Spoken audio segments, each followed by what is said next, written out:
할렐루야.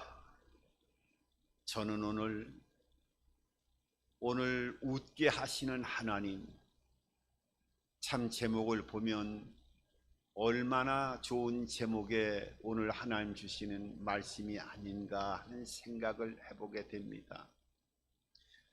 우리가 삶을 돌아보면 오늘날 우리의 현실 가운데에서는 웃어야 됨에도 불구하고 웃지 못할 일들이 얼마나 많이 있는지 모릅니다.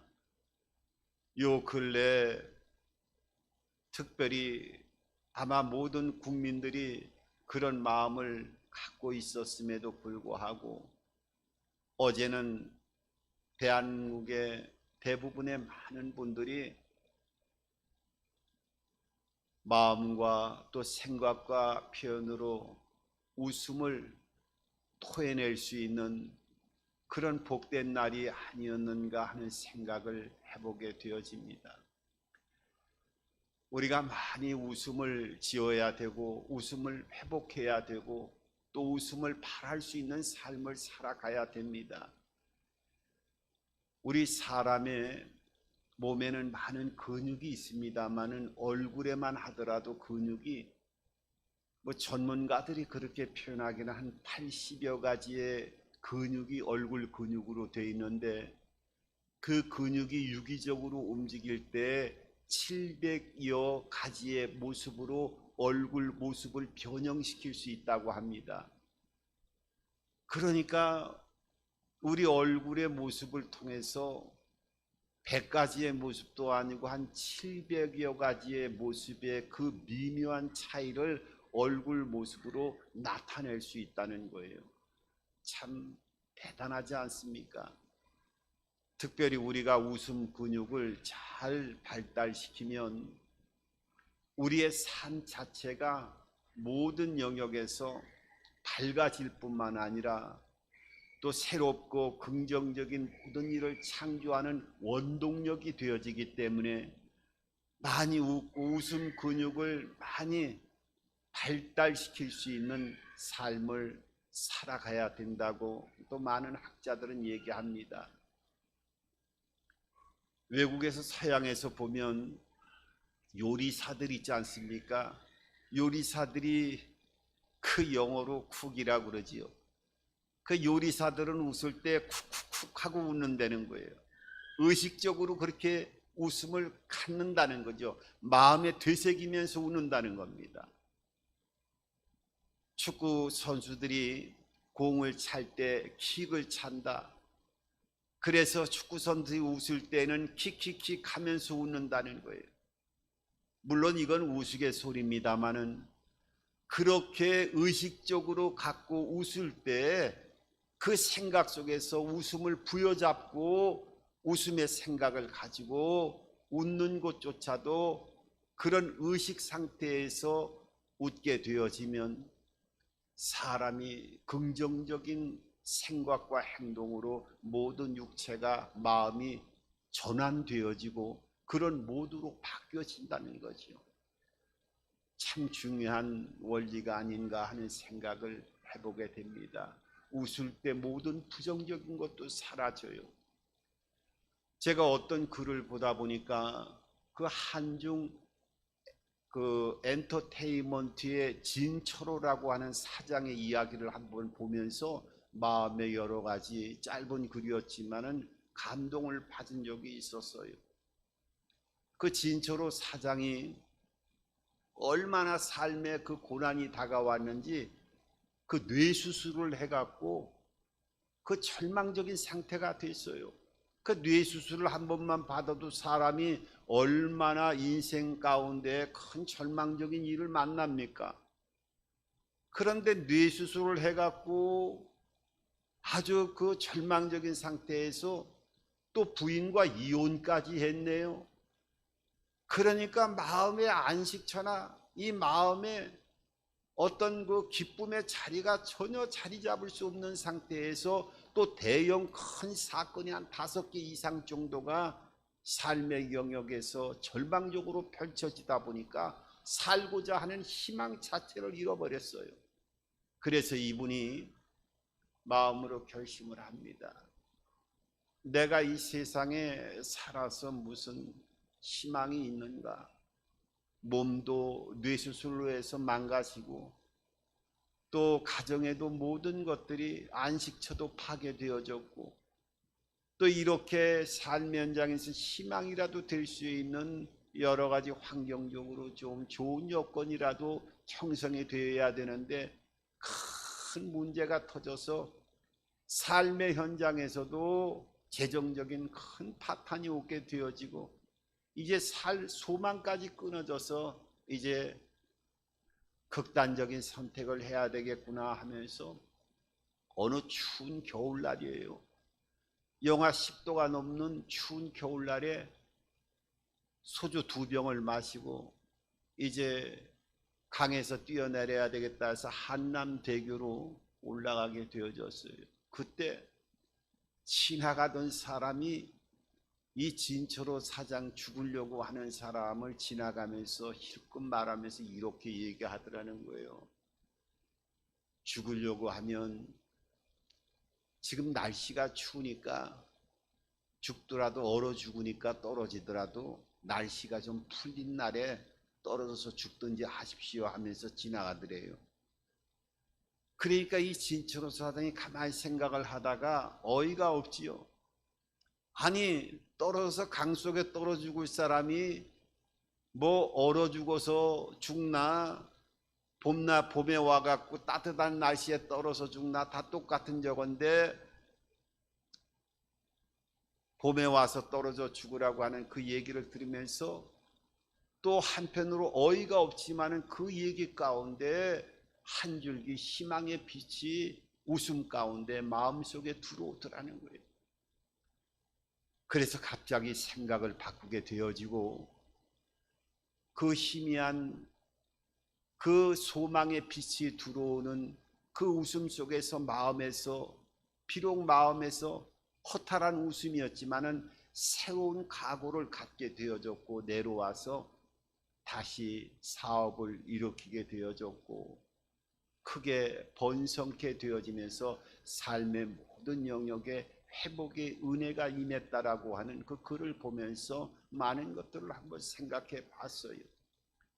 사람이 이 웃는다라고 하는 것 자체적으로 웃는 그 웃음을 가져야 되기도 하지만 웃음을 가질 수 없을 때 하나님께서도 웃음을 명령하시는 모습을 보게 되어져요. 그러니까 웃음이 얼마나 중요한 사람의 인체 구조에 하나님이 창조하실 때 그 원리를 통해서 웃을 때 몸의 전체적인 영향력이 엄청난 변화를 가져오기 때문에 하나님이 말씀하신 거죠. 그래서 우리가 잘 알고 있는 말씀대로 데살로니가전서 5장 그 18절 이하도 보면 항상 기뻐하라.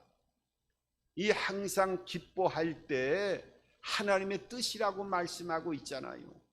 그 기쁨의 삶을 이루어 나가지 못하는 너의 자체적으로 눌려져 있는 어려움이 있다 할지라도 하나님께서 억지로라도 하나님이 기뻐하라라, 항상 기뻐하라라, 항상이라고 하는 단어를 통해서 그 환경에 호불호의 여건을 뛰어넘어서 하나님이 명령하시는 이 모습을 통해서 우리가 기쁨을 유지하고 또 웃음 속에서 어떻게 하든지 하나님의 인도를 받게 되어지면 우리의 삶이 변화되어지고 긍정적인 모드로 생명과 축복의 모드로 변환되어지고 그 역사가 우리의 육체와 마음 속에 흘러내리게 되어지고 자체적으로 변화의 운행하심이 나타나게 되어진다고 하는 그 창조의 놀라운 은혜를 우리들에게 가르쳐주고 있어요.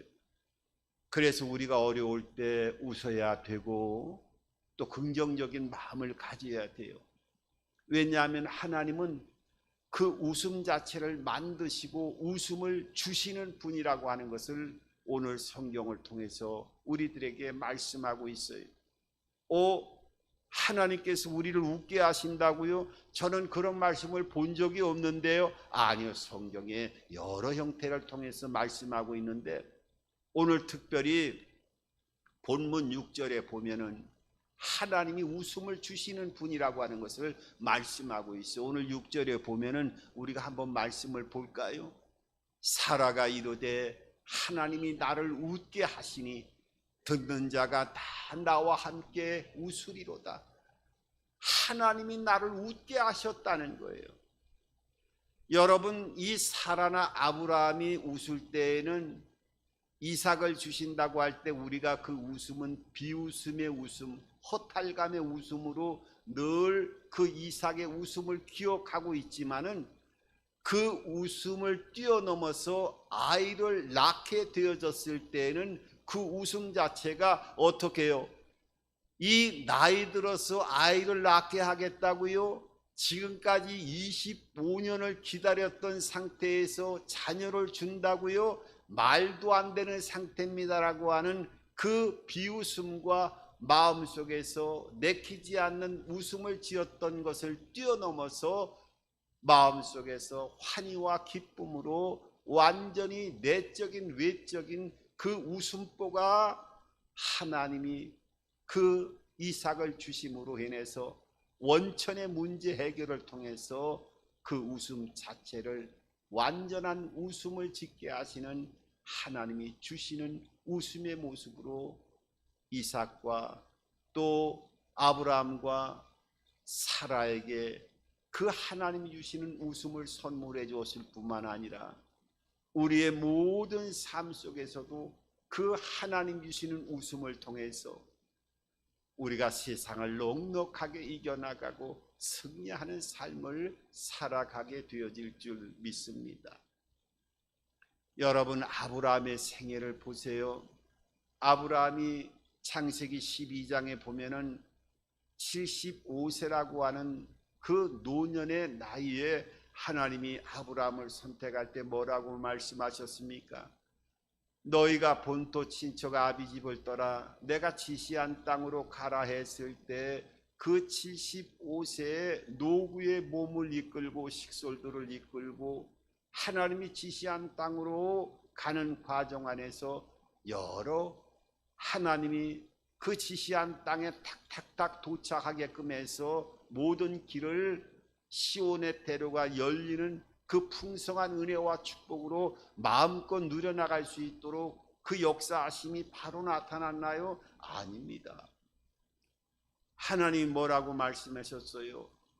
내가 큰 민족을 이루게 하겠고 내가 복을 받아서 내 이름을 창대케 하고 내 자체가 복의 근원이 되고 복 자체가 되리라고 하나님께서 직접 말씀하셨어요. 그런데 내가 큰 민족을 이루려고 하면은 뭐 민족을 이룰 수 있는 어떠한 자녀의 또 여러 가지 눈으로 보이는 일부적인 느낌이 되어지고 확신이 되어지고 소망이 되어지는 자녀들이라도 좀 있었어야 되는데 자녀가 전혀 없었잖아요. 그 나이가 들어도 더 이상 낳을 수 없는 상태였고, 그래서 아브라함이 75세 하나님 지시한 땅으로 갈 때 그 지시한 땅은 어때요? 기근과 한발이 넘쳐나서 그 양과 소떼들이 머무를 수 없는 곳이었어요.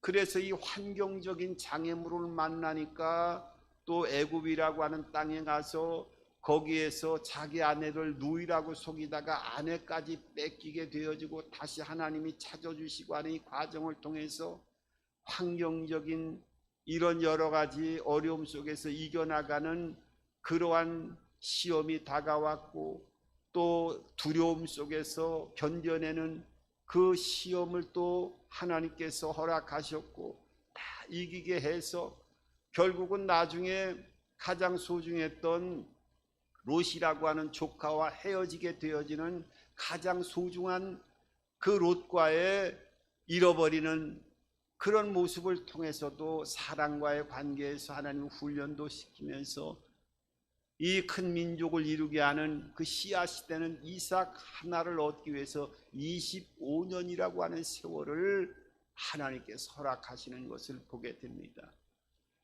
그래서 그 중간에 넘어지고 쓰러지는 많은 부분들을 보게 되잖아요. 결국은 어느 날 세 사람이 그 장막문에 서 있을 때 아브라함에게 세 사람이 찾아오게 되어지는데 그 세 사람을 잘 대접했는데 그 세 사람 중에 한 사람이 사람으로 변한 하나님이 오셨지요.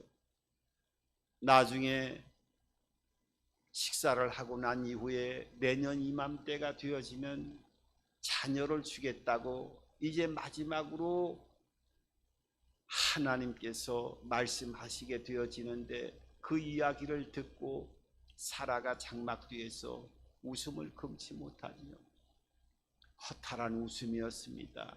그때 그 마음을 알고 하나님으로 임재한 그 사람의 모습으로 함께한 하나님께서 말씀하시지 않습니까? 내가 왜 웃느냐 하면서 장막 뒤에서 숨어서 웃었는데 그 웃는 모습을 다 아시고 말씀하실 때 얼버무리잖아요. 결국은 오늘 성경에 보면 1년 뒤에 자녀를 낳게 하셨어요. 자녀를 낳게 하셔가지고 오늘 하나님은 진정으로 나를 웃게 하시는 분이셨고 이 말을 들은 모든 사람들과 함께 웃으리로다 하시면서 하나님은 웃게 하시고 우리의 삶을 풍요롭게 하시고 하나님은 결국은 약속을 지키시는 분이라고 하는 것을 오늘 이 21장의 1절을 통해서 제일 먼저 이렇게 말씀하고 있어요. 야훼께서 말씀하신 대로 사라를 돌보셨고 야훼께서 말씀하신 대로 사라에게 행하셨으므로 여러분 하나님은 어떤 분이에요? 하나님은 말씀하신 대로 반드시 행하시는 분이시라는 거예요. 하나님은 말씀하신 대로 반드시 돌보시는 분이라는 거예요. 하나님의 속성을 말씀하고 있어요. 여러분 우리가 삶의 현장에서 많은 문제를 만나고 어려움이 있다 할지라도 우리를 웃게 하시는 그 하나님의 은혜 안에서 날마다 붙잡혀서 하나님이 주시는 웃음의 삶을 살아가기 위해서는 우리가 그럼 어떻게 해야 될까요?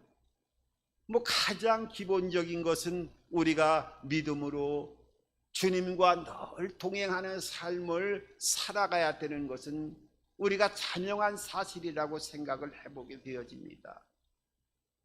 주님과 동행한다. 이 보이지 않는 세계에 하나님과 동행한다고 하는 것이 얼마나 어려운 일이 우리의 삶 가운데서 잘 이루어지지 않기 때문에 우리는 믿음으로 주님과 함께 동행하는 삶을 살아가야 돼요. 그런 얘기가 있잖아요. 재산이 많은 그런 아버지가 있었는데 그 아버지에게는 삼형제가 있었어요. 이 아버지가 재산을 정리하기 위해서 유산을 상속하기 위해서 세 아들에게 그렇게 이야기를 했습니다. 내가 살아서 유산을 너희들에게 상속하는 게 나을 것 같으니까 너희들이 원하는 그런 부분들이 있으면 이야기해라 하니까 첫째 아들이 뭐라고 얘기합니까? 아버지, 저는요 다른 것보다도 저 서쪽 너머의 큰 산 그 뒤쪽으로 펼쳐지는 거대한 평야가 있는데 그 평야를 저에게 주십시오. 둘째 아들, 너는 그럼 무엇을 갖기를 원하느냐 물어보니까 둘째 아들은 이렇게 합니다. 저는 저 동쪽 밑에 큰 산이 있지 않습니까? 그 산 입구에 있는 농장을, 거대한 농장을 저에게 주시고 그 뒤에 산도 저에게 주십시오. 이렇게 대답을 합니다.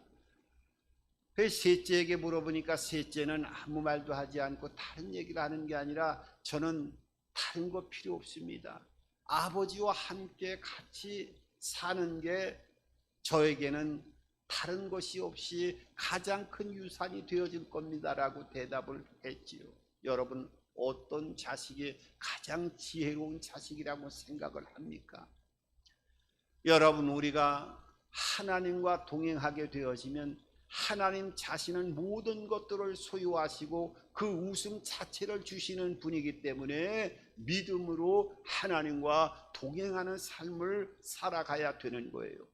왜냐하면 창세기 1장에 보십시오. 우리가 첫째 날, 셋째 날, 넷째 날, 다섯째 날 쭉 보면은 하나님이 천지를 창조하시고 나서 좋았더라, 좋았더라, 좋았더라, 좋았더라, 좋았더라, 계속 좋았더라라고 말씀하고 계세요. 이것은 우리 모든 만물을 만드시고 나서 하나님은 기뻐하시고 그 기쁨을 주시기를 원하시고 기쁨의 삶을 살아가기를 원하시는 분이기 때문에 그렇게 말씀하신 거예요.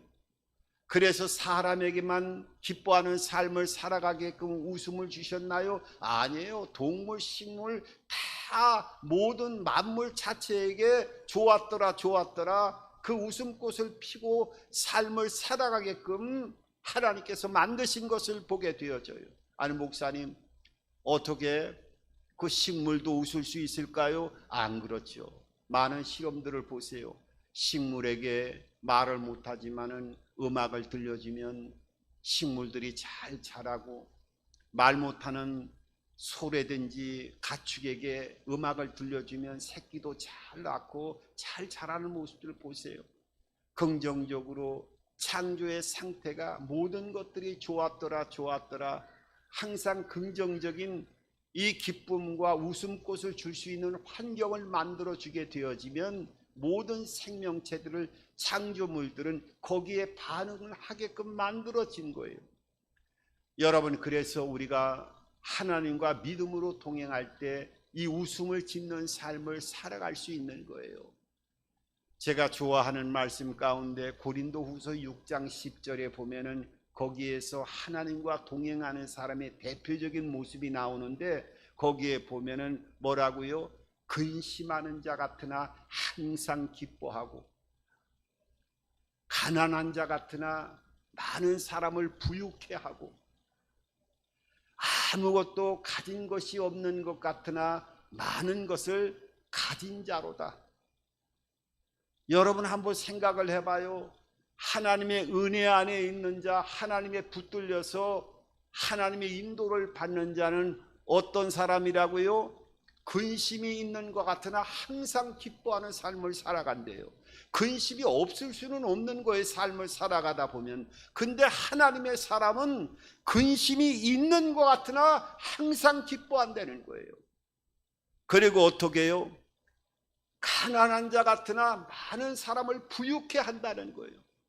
저 사람 보니까 가난해, 가진 게 없는 것 같아. 근데 저 사람 옆에는 모든 사람들이 함께 있는데 보니까 많은 사람들을 세워주고 부자로 만들어주고, 이런 놀라운 능력과 생명의 역사가 저 사람이 움직이는 모든 영역을 따라 나타나기 때문에 하나님의 사람은 가난한 자 같으나 모든 것을, 많은 사람들을 부유케 하고, 또 가진 것이 없으나 어떻게 해요? 많은 것을 가진 자로다. 아주 확정하고 있어요. 가진 게 없는 것 같은데 많은 것을 가질 것이다가 아니라 성경에 보면 가진 자라고 선포하고 있어요. 가진 자의 모습으로 행동한다는 거예요, 모든 삶 자체에서. 여러분, 하나님과 믿음으로 함께 할 때 그 웃음을 주시는 하나님의 은혜와 생명의 길이 우리의 삶 가운데 보여지게 하시고 붙들리게 되어지면 그런 역사가 나타나게 되어지는 거예요. 그래서 어떻게 하든지 믿음으로 하나님과 동행해야 되고, 또 동행하는 건 기본이고, 또 우리의 삶 가운데 어떤 삶을 살아가야 돼요? 믿음으로 약속을 붙드는 삶을 살아가야 되는 거예요. 여러분, 하나님을 아는 거하고 우리가 성경 말씀을 아는 거하고 이 말씀을 붙드는 삶을 살아가는 거하고는 다른 거예요. 아브라함을 보세요. 아브라함이 25년 동안의 삶을 살아가면서 하나님의 약속의 말씀을 주었지만은 그 약속의 말씀을 아는 거에 그치는 게 아니라 붙들어야 되는데 붙들지 못하다 보니까 결국은 넘어지고 쓰러지고 웃음꽃을 피우는 삶을 살아가야 되는데 그 인생길에 보면은 얼마나 곤고하고 어려웠던 흔적들을, 웃음을 잃어버리는 삶을 살아온 흔적들을 보게 되어지는 거예요. 여러분, 어떤 상황이 있더라도 이 약속의 말씀을 붙들어야 돼요. 붙들어야 돼요. 왜냐하면 하나님 아까 1절에 말씀하신 대로 하나님은 약속하신 대로 돌보시고 약속하신 대로 행하시는 분이라고 오늘 1절에 말씀하고 있잖아요. 1절에 다시 한번 볼까요? 그러기 때문에 우리가 붙들어야 된다는 거예요. 야훼께서 말씀하신 대로 사라를 돌보셨고 야훼께서 말씀하신 대로 사라에게 행하셨으므로 말씀하신 대로 행하셨고 돌보셨다는 거예요. 그렇기 때문에 우리가 눈에 보이지 않고 손에 잡히지 않지만은 믿음으로 약속을 붙드는 삶을 살아가야 된다고 성경은 우리에게 말씀하고 있어요. 이 약속을 붙들지 못할 때 알고만이고 가다가 어떤 일이 벌어졌나요? 우리가 너무나 잘 알고 있는 예수님의 수제자 누구의? 베드로지요. 이 베드로는 예수님을 저주하면서 부인했던 모습을 보게 되지 않습니까? 예수님이 뭐라고 말씀하셨어요? 가야바의 제사장들에 가기 전에 제자들과 전날 밤에 다 모여서 이제 그 다락방 강화를 할 때도 그러잖아요. 내가 닭이 울기 전에 나를 3번 부인할 것이다 라고 얘기를 하셨어요. 근데 마태복음 26장 74절과 75절을 보면 거기에 뭐라고 말씀하고 있느냐 하면 베드로가 예수님을 저주하고 했는데 어떻게 해요? 닭이 울었더라. 그러면서 그 말이 생각났다고 성경은 말씀하고 있어요. 네가 닭이 울기 전에 나를 3번 부인한다라고 하는 그 말이 생각이 나서 밖에 나가서 통곡하면서 울었다고 성경은 기록하고 있어요. 그러니까 너 닭이 울기 전에 나 3번 부인할 거야 라고 말하는 것을 이거는 얼마 되지도 않았는데 그 말씀을 잃어버리고 붙들지 못했기 때문에 그 일이 터져난 이후에야 다시 그 말씀이 생각이 났다고 말씀하고 있어요. 여러분, 우리가 신앙생활 하면서 이 말씀을 붙들고 깨어있는 거하고 그 주를 동여매고 삶을 살아가는 거하고 아는 거하고는 전혀 다른 겁니다. 그래서 우리가 하나님의 진정한 이 웃음을 선물 받고 어떠한 환경 가운데에서도 하나님의 은혜를 입는 이 사라와 같이 하나님이 나를 웃게 하셨으므로 나와 함께 모든 사람들이 함께 웃을 수 있는 이 진정한 웃음을 소유하기 위해서는 믿음으로 어떻게 해요? 약속을 붙들고 그 끈을 동여매고 나가는 삶을 살아가야 돼요. 그리고 마지막으로 믿음으로 인내해야 됩니다. 여러분, 인내라고 하는 말은 우리가 믿음의 사람을 살아가는 가장 큰 덕목 중에 하나입니다. 이 아브라함의 생애도 보세요. 25년 동안 수많은 사건이 일어나는데 그 86세가 되었을 때 이스마엘을 갖다가 출생하자라. 창세기 15장 그 이하로 쭉 16장 17장을 보면 그 이스마엘을 출생할 때 약속을 받은 지 10년 정도 경과되어졌을 때 85세 때 그 아내의 몸종 하갈을 통해서 이스마엘을 낳게 되잖아요. 인내하지 못했어요. 결국은 자식은 자식이었지만 하나님의 약속의 자녀가 아니었기 때문에 그 자녀의 출생으로부터 시작해서 지금까지 4,000년이 넘는 시간 동안에 그 약속의 자녀 이스라엘 후손 이스라엘과 또 아랍 간의 전쟁이 4,000년 이상 전쟁이 이어졌어요. 피를 흘리고 지금도 중동에는 제3차 대전이라고 하는 전쟁의 화약고가 되어지는 부분이 이 아브라함이 인내하지 못하고 아이를 이스마엘을 출생하는 그러한 그 인내하지 못했기 때문에 결과가 그렇게 파생적으로 엄청난 그 결과가 나타난 것을 보게 되어집니다. 우리가 신앙생활 하다 보면 이 인내해야 될 부분을 잘 우리가 신앙의 길을 걸어가다 보면 하나님이 훈련도 많이 시키고 이 인내의 시간을 통해서 믿음의 자녀들도 많이 괴로워하고 또 넘어지고 쓰러지는 우리가 싫어하는 부분이지만 이 훈련이 아주 적극적으로 하나님이 오랜 동안 시키는 이유는 그 결과가 잘못하면 여러 형태로 많은 큰 어려움이 다가오기 때문에 이 인내 훈련에 대한 건 다른 훈련보다도 더 하나님께서 강하게 시키는 모습을 보게 되어져요. 여러분, 이 기다림에 예전에 제가 치과를 가니까 이 한국 사람들은 성격이 급해가지고 서양 속담에도 그러잖아요. 이 빠르게 되어지면, 성급하게 되어지면 모든 일을 망친다라고 하는 얘기인데, 한국 사람들이 빨리빨리 근성이 있다 보니까 물론 장점도 있지만은 그 성격이 급해갖고 여러 가지 문제가 나타날 때도 많이 있는데, 그 치과 의사가 그러더라고요. 치아가 부러져 갖고 오는 사람도 많다는 거예요. 이게 빨아먹어야 될 거, 이 깨물어 먹지 말아야 될 사소한 것까지도 입에 들어가면 한국 사람은 다 우자작 우자작 하면서 깨버리기 때문에 이 치아가 성하는 게 다른 나라에 비해서 상당히 파손이 많이 된다는 거예요. 여러분, 그 교차로에도 십자교차로가 있죠. 그런 데는 사람들이 많이 왕래합니다. 그럴 때 한번 신호 바뀌기 전에 한번 사람들 서 있는 모습 보세요. 도로변의 밑에 다 내려와 있어요. 얼마나 성격이 급한지요. 다 내려와 있습니다. 거기 가요. 여러분, 짐승도 빠르면 여러 가지 장수하지 못합니다. 호랑이 같은 경우는 얼마나 빠릅니까? 하지만 단명해요. 느리면, 거북이처럼 느리면요, 얼마나 장수하는 줄 알아요? 몇백 년씩 살잖아요. 이게 빠른 게 좋은 것 같아도 이 창조의 모든 역사를 보면은 이 느린 것도 하나님이 생명을 아주 보존케 하고, 다 마찬가지예요. 사람도 출생할 때 급하다고 그래갖고 한 7개월 만에 나오면은 그 칠삭동이가 되어지고 문제가 생기는 거예요.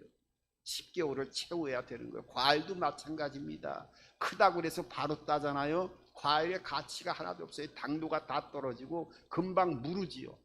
그런데 늦게 달려있는 것은 그 기한이 차면 더 찰수록 과일은 단단해지고 맛이 있어지는 거예요. 그 인내의 때를 잘 기다려야 됩니다. 믿음으로 인내해야 됩니다.